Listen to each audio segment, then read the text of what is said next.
Kendrick Lamar, a distinctive force in hip-hop. It began as a subtle buzz among hip-hop fans. Kendrick Duckworth, better known as Kendrick Lamar, was redefining the boundaries of rap. Under the guidance of TD founder Anthony "Top Dog" Tiffith, Kendrick developed his skills in the tough studios of Compton, delivering authentic verses that depicted gang culture, spirituality, and the ethical challenges of survival.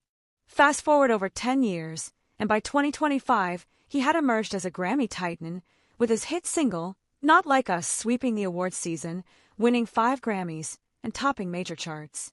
Despite his extensive accolades, including a Pulitzer Prize, chart-topping albums, and record-breaking tours, Kendrick remained unique, not because he resembled his contemporaries, but due to his striking individuality. Welcome to Celebrity Cookies, where the tea is always hot and the stories come with sprinkles of surprise. Make sure to subscribe, leave a comment with your take on the story. On Monday night at SoFi Stadium near Los Angeles, this uniqueness was set to be showcased. Returning to his home state for the first of 3 performances on the Grand National Tour, Kendrick was scheduled to share the stage with SZA, a former TD artist who had transformed into a Grammy-nominated R&B star. Their collaboration was both unexpected and powerful, blending 2 distinct voices from different spheres of black music to create something remarkable. However, before the stage lights shone and the bass reverberated through the venue, Kendrick stood backstage in quiet reflection. He ran his fingers through his hair, took a deep breath, and then stepped onto the stage. As the sounds of whacked-out murals filled the arena, the audience erupted in recognition. He had arrived, a distinctive force.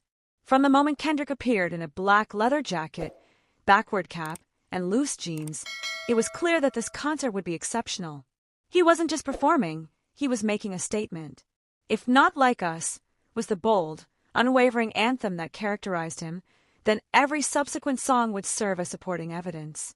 This marked the pinnacle of a career grounded in authenticity, a journey from underground mixtapes to international recognition, all guided by the same moral principles that inspired his earliest lyrics. Not Like Us had already captivated audiences long before the Grammy broadcast. With its sharp beat, impactful lyrics, and striking visuals, the song addressed issues ranging from industry hypocrisy to personal integrity. "We walk in unfamiliar waters," Kendrick rapped, his voice filled with conviction. "We rise above expectations. They can't grasp our limits." In interviews, he explained that the title represented not just himself, but also the values he embodied: principled, courageous, and committed to ideals beyond mere chart positions or streaming figures. It was, he asserted, the anthem for anyone who refuses to be constrained by societal expectations. That philosophy has driven him to achieve remarkable feats. In 2018, he became the first artist outside of the classical and jazz genres to win the Pulitzer Prize for Music, representing a triumph of ambitious storytelling over commercial standards. He also made history by having 3 albums simultaneously in the top 10 of the Billboard 200, a record no other rapper has matched. At the 2025 American Music Awards, he led the nominations, outpacing both Taylor Swift and Beyoncé. Just weeks earlier, he headlined the most-watched Super Bowl halftime show ever, delivering a 13-minute medley of 11 songs that blended protest, prayer, and entertainment alongside SZA. Despite all his accolades, Kendrick's greatest achievement remained his commitment to authenticity. Critics hailed his storytelling as a form of mythic realism and described his flow as kinetic poetry. His 2024 album, GNX, was lauded for its bold introspection, political relevance, and innovative sound. Fans viewed his music as a reflection of their own struggles and triumphs. He stayed true to the street narratives of Good Kid, Mad City, the raw honesty of To Pimp a Butterfly, and the biblical themes of Damn. Instead of abandoning these elements, he brought them into the mainstream, proving that authenticity could lead to widespread success. The Compton Chronicle. Growing up in the challenging environment of Compton, Kendrick's early experiences mirrored the complex contradictions he would later explore in his music. Surrounded by gang violence, economic hardship, and the pressures of a close community, he found an outlet in the transformative power of rap. His 2012 major label debut, Good Kid, Mad City, captured the struggle between survival and salvation, hope and despair. Critics praised it as a cinematic experience, while his label mates viewed it as a vital contribution to the West Coast music scene. However, Kendrick was never content to rest on his laurels. With each new project, he pushed the boundaries further. To Pimp a Butterfly, released in 2015, fused jazz, funk, and spoken word into a powerful commentary on racial injustice and self-identity. Damn, released in 2017, delved into themes of sin, redemption, and duality, featuring hits like Humble and gritty tracks like Element. Alongside these albums, Kendrick became an essential collaborator for emerging artists, including SZA, contributing verses that enriched any song while grounding it in his distinct perspective. When Kendrick collaborated with SZA on Snooze, a song from her Grammy-nominated album SOS Deluxe, Lana, they showcased their creative chemistry. SZA's gentle vulnerability paired beautifully with Kendrick's sharp humor, creating a duet that felt both personal and expansive, intimate yet relatable to a wider audience. Fans were excited for more collaborations, and Kendrick's invitation for SZA to join him on the Grand National Tour further strengthened their bond as two unique artists excelling in their respective fields. The song Not Like Us truly underscored Kendrick's distinctive role in the music industry. Its success at the Grammys highlighted an important truth. Kendrick is a rapper whose artistic ambitions transcend genre boundaries, earning respect from both mainstream audiences and hip-hop enthusiasts. As fans cheered for him in the stadium, it felt more like a shared experience than simple fandom, a collective recognition of witnessing extraordinary talent. The Grand National Spectacle. Stadium tours have typically been dominated by rock and pop icons. Even at their peak, hip-hop artists rarely perform in venues that accommodate 60,000 enthusiastic fans. However, Kendrick and SZA embraced this challenge, transforming large arenas and football stadiums into spaces of reverence and activism. Every element of the Grand National Tour, from the imposing GNX car to the rotating stage and socially conscious video segments, was crafted for maximum impact. In Minneapolis at US Bank Stadium, fans like M.O.B. witnessed Kendrick's remarkable ability to transition from preacher to poet, from authority figure to supporter. He's primarily a lyricist, Emo observed, but he also moves like a director. Every verse and every light cue felt intentional, like a scene in a movie you never wanted to end. In Dallas at AT&T Stadium, the tour generated $11.8 million in a single night, setting a record for the highest earnings ever for a headlining rapper. Critics praised Kendrick's set list for blending new tracks with classics like DNA, Swimming Pools Drank, and All the Stars, while also including powerful moments of critique. His performance of Not Like Us, dramatically illuminated in red light against projected headlines about industry corruption, felt more like a statement than just a song.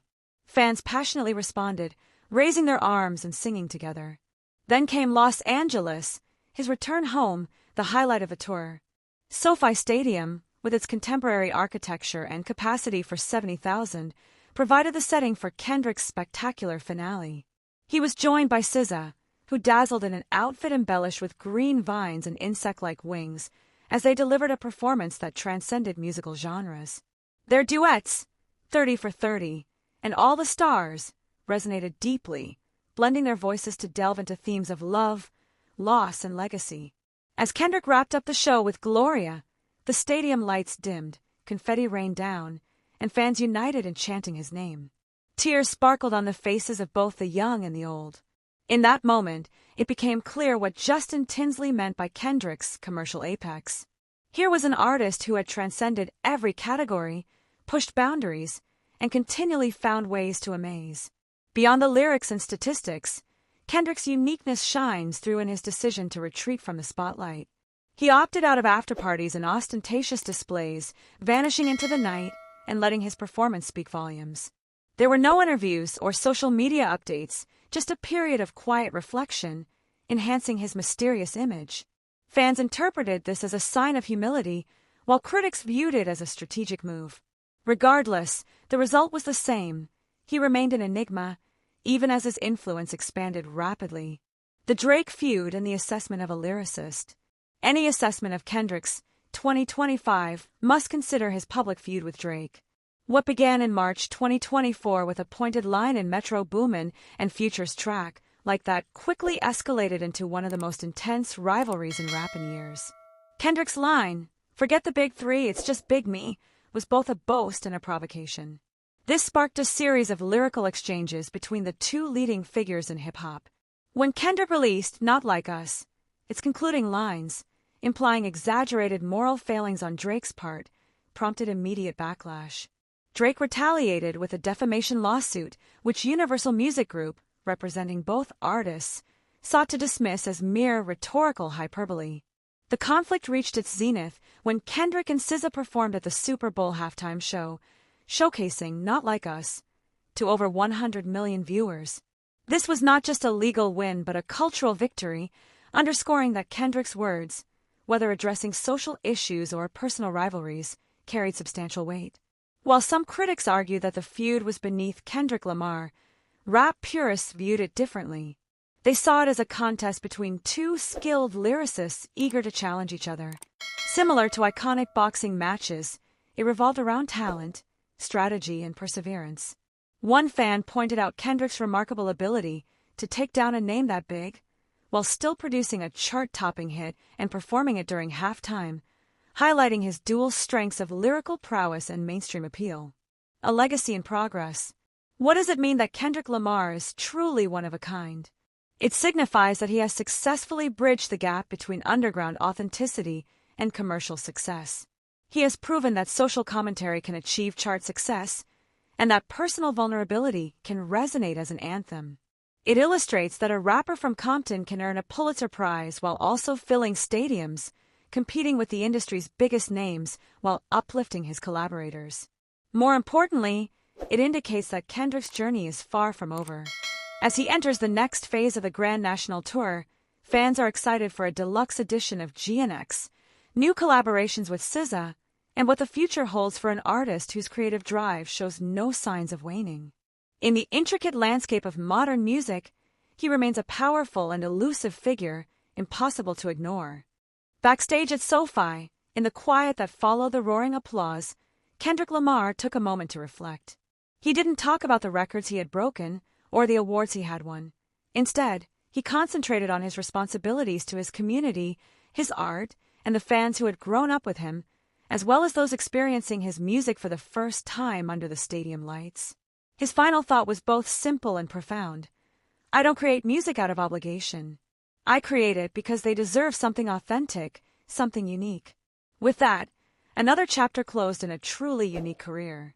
Kendrick Lamar once again proved that in a world full of imitations, the most powerful voice is the one that cannot be replicated. As the stadium emptied and the lights of Los Angeles twinkled in the distance, one truth remained clear. There was, and would always be, no one quite like Kendrick Lamar. I'd love to hear your thoughts on this situation, so please share your opinions in the comments. Also, don't forget to like, subscribe, and turn on notifications to stay updated on this story.